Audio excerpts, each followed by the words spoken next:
Many people know about Invesco's QQQ Growth ETF. It has been one of the most popular growth ETFs for the past 20 plus years, and I have actually been buying it in my Roth IRA. But then I got some comments telling me about Invesco's QQQM ETF, which apparently is the same thing but better. So in this video, I'm going to compare QQQ and QQQM and see when you should be buying which one for different types of investing. So let's get right into it and just go over the price first. Actually, before we start, let me give a little background on both the ETFs. So first of all, they are both Invesco ETFs, and they are made to track the NASDAQ 100. The NASDAQ 100 is the top 100 non-financial companies in the NASDAQ index. A majority of this ETF is tech stocks, meaning it is high volatility, high growth. So when you invest in the NASDAQ 100 or an ETF that tracks the NASDAQ 100, you are going for a high growth. And if we look at Invesco QQQM, it is the same as Invesco QQQ in all those ways, except it was made in 2020, so it is more recent. If you look at QQQ's expense ratio, it is 0.2.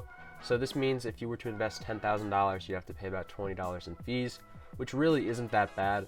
But if you look at a lot of ETFs today, like VTI, VOO, SCHD, these expense ratios are in the 0.03 to 0.06 range, which means for every $10,000, you're only paying about $3 or $6 in fees, which is a lot cheaper. So I think when Invesco made QQQM, a big thing they wanted to make was making it cheaper. So they made their expense ratio 0.15, which is another $5 saved for every $10,000 you invest. Short term, the expense ratio doesn't really do much. So if you're not planning on holding this ETF for too long, that's not really a contributing factor.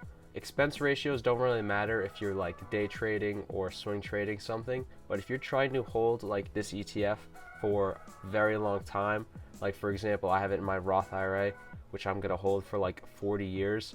Expense ratio can really add up over time if it is a big expense ratio. So having a cheaper expense ratio means I will make more money off of this ETF over the long run. So that is definitely something you consider when you're investing long term. Now I want to compare their volume and assets under management.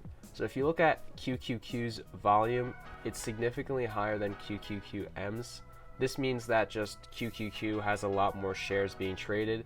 So if you are someone who likes to day trade and swing trade, that is a benefit for QQQ. But like I said, for most long-term investors, you would want to buy QQQM because low volume isn't going to be as big of an effect if you're just buying and holding.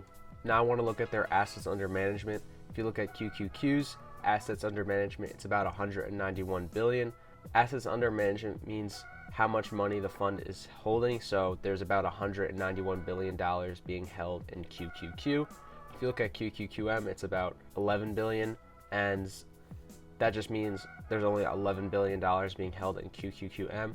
QQQ is popular and has been around longer, so obviously there's going to be more money invested in that. If you look at QQQM's assets under management, it's about $11 billion, and that might not seem like a lot compared to QQQ, but when it started in 2020, it was under $1 billion, so it's clearly had a lot of growth since then, and a lot of people are moving their money to QQQM. Great, so QQQM is cheaper, but just because it's cheaper, why would you buy that over QQQ?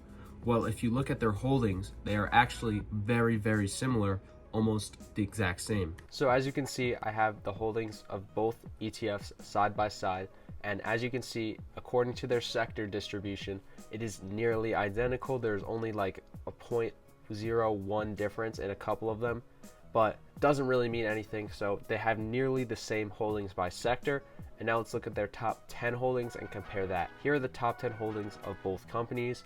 And as you can see, there's a fraction of a percent difference in a couple of the top 10 holdings. And these alone make up almost 60% of the portfolio. The differences between these percentages in the holdings really does not make a difference. They are the same thing. One last minor stat I want to compare is the dividends. Because this is a growth ETF with a lot of tech companies, there's really not much of a dividend yield, but it is something to compare. If you look at QQQ's dividend yield, it is about 0.62%.